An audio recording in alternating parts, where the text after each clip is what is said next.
আসসালামু আলাইকুম। তো আশা করি আপনারা সকলেই ভালো আছেন। তো আজকের আপনাদেরকে আমি একটা সাধারণ বিনোদন দেওয়ার জন্য একটা ভিডিও নিয়ে হাজির। তো এই ভিডিওটি আসলে হাস্যকরজনক। এই ভিডিওতে আপনাদেরকে আমি দেখাচ্ছি যে গুগল কিবোর্ড অথবা আপনার মোবাইলের কিবোর্ডে কীভাবে আপনি ইমেজ সেট করবেন। তো বেশি আমি কথা বাড়াচ্ছি না, আমি ভিডিওটা শুরু করলাম। আপনারা অবশ্যই আমার হোম স্ক্রিনটি লক্ষ্য করুন।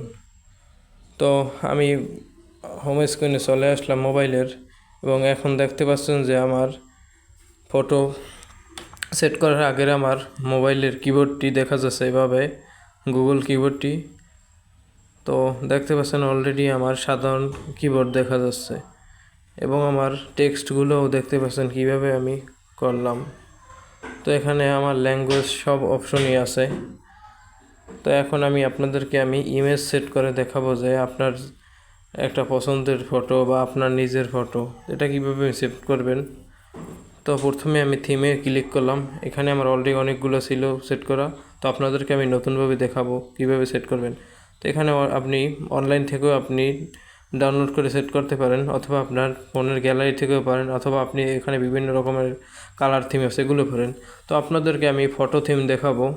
তো ফটো থিম দেখানোর জন্য আপনাদেরকে প্রথমে যে কাজটি করতে হবে, তো আমি প্লাস আইকনে ক্লিক করার পর অলরেডি আমার গ্যালারি শো করছে।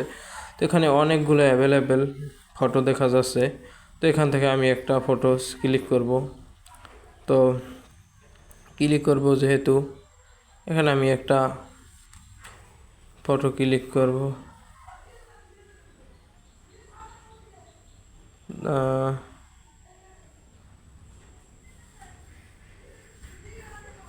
অলরেডি আমি আবার ক্লিক, এটা পছন্দের ফটোই পাওয়া যাচ্ছে না। তো আমি আমার ক্রিকেটের এই ফটোটা আমি ক্লিক করলাম। তো দেখতে পাচ্ছেন আমার ক্রিকেটের ফটোটি অলরেডি এখানে চুজ করছে। তো পরিপূর্ণভাবে না হলেও এই যে এখন এখন আমি এটা উজ্জ্বল করতে পারবো অথবা ফ্যাকাশে করবো। তো আমি ব্রাইটনেস বাড়াই দিলাম। এখন আমি জাস্ট ডানে ক্লিক করব। তো ডানে ক্লিক করার পর অলরেডি অ্যাপ্লাই দেওয়া আছে, যেহেতু এখন অ্যাপ্লাই করা শেষ। তো এখন এই থিমটি আমি দেখলাম। তো দেখতে পাচ্ছেন অলরেডি আমার কিবোর্ডে নতুন করে দেখা যাচ্ছে, এবং সব কিছুই অলরেডি আমার থিমের উপর দেখা যাচ্ছে। এখন দেখতে পাচ্ছেন যে সব কিছুই আমার থিমের উপর দেখা যাচ্ছে। এখন আমি যখন সার্চ করব বা যে কোনো কিছু অলরেডি আমার থিমের উপর দেখা যাচ্ছে। তো এই ছিল ভাই ভিডিও। আবার আমি দেখাবো যে কীভাবে থিমটা রিসেট করবেন আপনি, অথবা আপনি থিমটা চেঞ্জ করবেন, অথবা আপনি আগের পূর্ণ থিম যুক্ত করবেন, বা আপনি নতুন থিম যুক্ত করবেন। তো এখানে আমি আর একটা ফটো নিয়েছি, আমার এই ফটো। তো এখানে এটাও আমি ঠিক একই রকম দেখাচ্ছি। তো ডানে ক্লিক করলাম আগের মতো, এটাও অ্যাপ্লাই করা শেষ। তো এখানে দেখতে পাচ্ছেন আবার একটা আমার এই ফটো। তো এখানে আমার দেখা যাচ্ছে অলরেডি এই ফটোটাও চুজ করা হলো।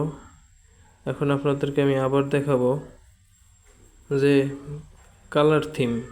তো কালার থিম দেওয়ার পর দেখুন আমি কালার থিম অলরেডি দিয়েছি, এখন এই যে কালার হয়ে গেছে।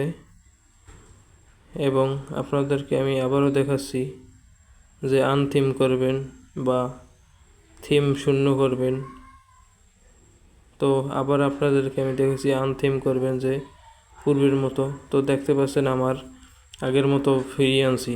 তো এই ছিল ভাই আসলে ভিডিওটা আমি করছি আসলে কোনো গুরুত্বপূর্ণ ভিডিও না, আসলে ভিডিওটা সাধারণ আপনাদেরকে একটু বিনোদন দেওয়ার জন্য। তো আশা করি আপনারা সকলেই ভালো আছেন। আর আমার এই বিভিন্ন ভিডিওর মধ্যে আজকের আমি এই ভিডিওটা আপনাদের বিনোদনের উদ্দেশ্যে আমি করছি। যদি ভিডিওটা ভালো থাকে অবশ্যই শেয়ার করবেন, আর শেয়ার না করলেও আসলে আমার কোনো আপত্তি নেই, কারণ যেহেতু আমি এই ভিডিওটা আপনাদের সাথে একটু হাসি তামাশার জন্যই করা হয়েছে। তো বিগত আমি অনেক দিনই আপনাদের গুরুত্বপূর্ণ। তো আমি আশা করি আরও বিগত দিনের ন্যায় বা তার চেয়েও আমি ভালোভাবে আমি আপনাদের জন্য গুরুত্বপূর্ণ ভিডিও করব। তো এখানে আমার উদ্দেশ্য ছিল একটাই যে আমি দৈনন্দিন জীবনে যে সব কাজকর্ম করি বা কোনো কিছু আমার ব্যক্তিগত মোটামুটিভাবে আমি চেষ্টা করি আমার দর্শক বা যারা আমার অনলাইন বন্ধু আছেন আপনাদের সামনে আমি তুলে ধরার অথবা করার, বা আমার যদি কোনো কিছু জানার প্রয়োজন বা কিছু থাকে তো আপনাদের কাছে আমি শেয়ার করি অথবা আপনাদের কাছেই আমি পরামর্শ নিই।